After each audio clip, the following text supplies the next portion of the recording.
Yadav 30 second sharp reply, 30 second. जी जी देखिए अमीश जी, मैं एक बात बिल्कुल स्पष्ट कर दूं, ये हिंदू मुसलमान करने का प्रयास कर रहे हैं, हर हर महादेव की बात कर रहे हैं, तो हर हर महादेव इनके नहीं हैं, हमारे भी हैं। अखिलेश यादव जी मुसलमान नहीं है, तेजस्वी यादव जी मुसलमान नहीं है, ममता जी मुसलमान नहीं है, केजरीवाल जी मुसलमान नहीं है, पंजाब के मुख्यमंत्री मुसलमान नहीं है, उद्धव ठाकरे जी मुसलमान नहीं है। तो आप ठेका मत लीजिए, आप चुनाव में बात करिए। जहां तक सवाल परिवार का है, तो आपने ये तो नहीं बताया कि हमने कितने कुर्मी लड़ा दिए, कितने कश्यप लड़ा दिए, कितने दलित समाज से लड़ा दिए, पासी समाज से लड़ा दिए। हमने सबको लड़ाया। और जहां तक परिवार की बात है, तो हम इस बात को अमीश जी आपके कार्यक्रम में स्वीकार कर रहे हैं कि हमारा परिवारवाद संघर्ष का है, कोई नामित नहीं हो रहे हैं, जनता के बीच जा रहे हैं, और जनता के बीच जाने का सबको हक है। और सुनिए, 25-30 लोग एक ही परिवार के संघर्ष नहीं हो सकते, और परिवार के बाहर कोई संघर्ष नहीं है। ये ओके गौरव का जवाब जरूरी है। ओके गौरव भाटिया का जवाब जरूरी है। एक बात रह गई, नहीं देखिए, समय लेंगे नहीं तो जवाब क्या लेंगे? सुन ली आपने, बोला कि हम सब हिंदू हैं, लेकिन जब बहुसंख्यकवाद बात की बात सपा की नेता कर देती हैं, तो फिर कहानी वहीं बिगड़ जाती है। बिगड़ी नहीं है कहानी, बिगड़ी नहीं है तो संभल भी नहीं रही है। गौरव भाटिया, ये कहानी आप बिगाड़ने के लिए बैठे हैं इनकी। देखिए, कहा 5 यादव परिवार के सदस्यों को टिकट इसलिए दिया कि उन्होंने संघर्ष, बाकी छोड़ के चले गए। सलीम शेरवानी जी जनरल सेक्रेटरी थे, स्वामी प्रसाद मौर्य हिंदुओं को गाली देते थे, वो छोड़ के चले गए। परिवार का ठप्पा लगाओ, टिकट पाओ। लेकिन मैं आपको एक बात बताता हूं, इस चुनाव में जो बड़ी बात सामने आई है, प्रधानमंत्री जी ने कहा है जब तक नरेंद्र मोदी जी जिंदा हैं तब तक कोई है नहीं सूरमा जो पिछड़े समाज से आरक्षण वापस ले ले, और मुसलमानों को नहीं दे सकते जो कि गैर संवैधानिक है। लेकिन कांग्रेस का मैनिफेस्टो भी नहीं आया है, आप देखिए यहां पे, और ना उनका प्रवक्ता आया है।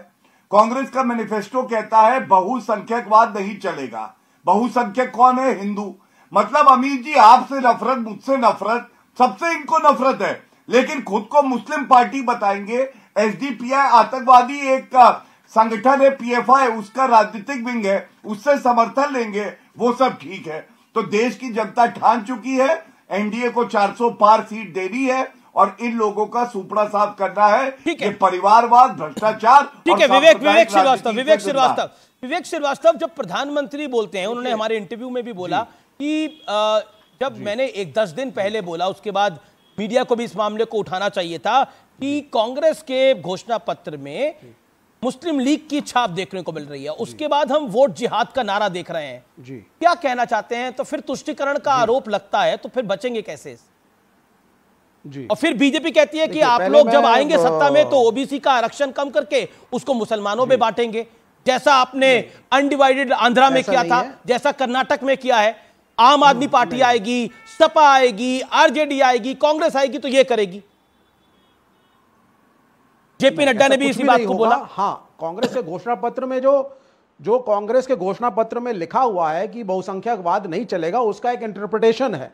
भाई, जब एक सेक्युलर कंट्री है और हर एक का एक वोट है, चाहे वो हिंदू हो या मुसलमान हो या यहूदी हो या पारसी या सिख हो या जैन या बौद्ध, तो मेजॉरिटी वर्सेस माइनॉरिटी की पॉलिटिक्स तो हमारे संविधान में है ही नहीं। बहुसंख्यकवाद है तो क्या? यहाँ पे ये कहा जा रहा है, प्लीज डिफाइन वर्ड बहुसंख्यकवाद। बहुसंख्यकवाद होना ही नहीं चाहिए, कोई बात नहीं होना चाहिए। Minority it is homogeneous for everyone, एक वोट सबका है। तो इसलिए जब भारतीय जनता पार्टी कहती है, जब बीजेपी त्रस्त किया है, इनकी संख्या बढ़ेगी, मुस्लिम देश बनेगा, ये भय फैला करके हिंदू खतरे में है जो करते हैं, हम उसके खिलाफ कह रहे हैं कि मेजॉरिटी वाद बीजेपी का नहीं चलने देंगे हम।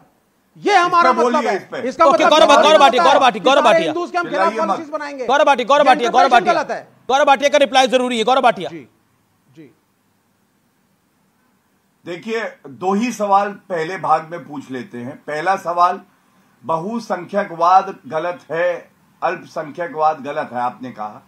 तो ये कांग्रेस का मैनिफेस्टो मेरे हाथ में है, इसमें इन्होंने लिखा है बहुसंख्यकवाद नहीं चलेगा, जो नफरत दर्शाता है घमंडिया की। आप भी घमंडिया का हिस्सा है, तो पहले तो ये कहिए गलत है। दूसरी बात, एनी राजा को टिकट क्यों दिया? एनी राजा को टिकट क्यों दिया? जब घमंडिया एक है तो एडी राजा क्यों चुनाव लड़ रही है? अब ये दो विषय मिक्स हो रहे हैं। आपको इसका मतलब राहुल गांधी की क्षमता पे कोई आपको विश्वास नहीं है जी? नहीं, आप उत्तर आज नया दे दीजिए। मैं बता देता हूं, आज उत्तर नया सवाल है। और बताइए जी, कोई बात भाई नहीं। ये सवाल आप कौन से नए नवेले? आप भी तो रोज आके वही बातें कर रहे हो। पूछ करके मुझे 20 बार ग्रिल कर चुके हैं, तो आपने बड़ा पुराना और घिसा पिटा सवाल पूछा है। तो मैं आज दोबारा पूछ रहा हूं, आपने उत्तर नहीं दिया। 20 बार ये कि नहीं, मैं उत्तर दे देता हूं सर, आपको इसका भी उत्तर दे देता हूं। इसका आपने गोल पोस्ट जरूर चेंज कर दिया। आप मेजॉरिटेरिज्म को जब मैंने बता दिया कि आपकी परिभाषा गलत है, तो आपने पोस्ट चेंज करा। उसका उत्तर सुन लीजिए।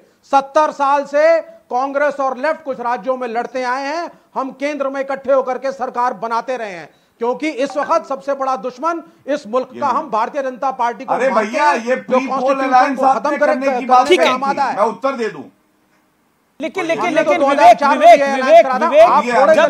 जब एक पॉलिटिकल पार्टी अपने घोषणा पत्र में डालती है कि बहुसंख्यकवाद को हम नहीं चलने देंगे, और प्रधानमंत्री कहते हैं कि मुझे मुस्लिम लीग की छाप दिखती है इस घोषणा पत्र में, और दूसरी तरफ आपकी इंडिया अलायंस की एक पार्टी की नेत्री कहती है कि वोट से जिहाद करना पड़ेगा हमें जी, तो फिर क्या मतलब इसके अंदर क्या ढकता क्या है? मतलब फिर तो तुष्टीकरण की प्रकाशता ही है ना अपने आप में। नहीं, कोई तुष्टीकरण नहीं है, कोई तुष्टीकरण नहीं है।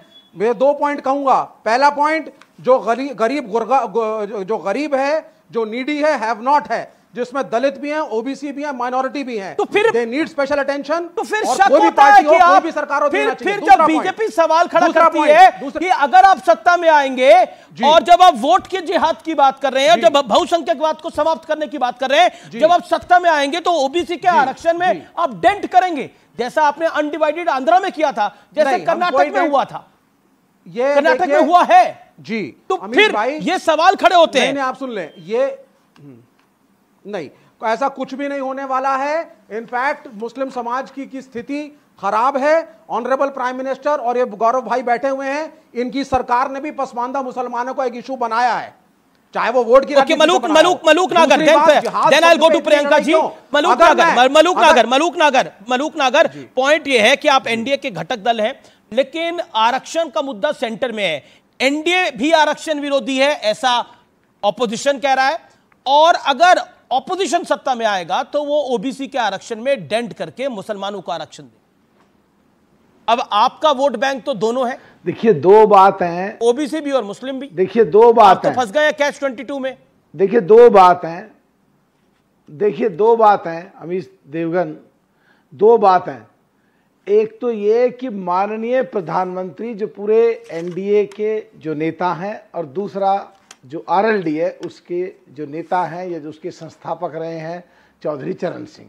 जहां तक चौधरी चरण सिंह जी किसानों के मसीहा, किसानों के देवता, उन्होंने अपने सबसे प्यारे नेता को डेवलप्ड करा था मुलायम सिंह यादव जी को, जो आज समाजवादी पार्टी जिन्होंने बनाई, जो माननीय अखिलेश जी के पिताजी हैं।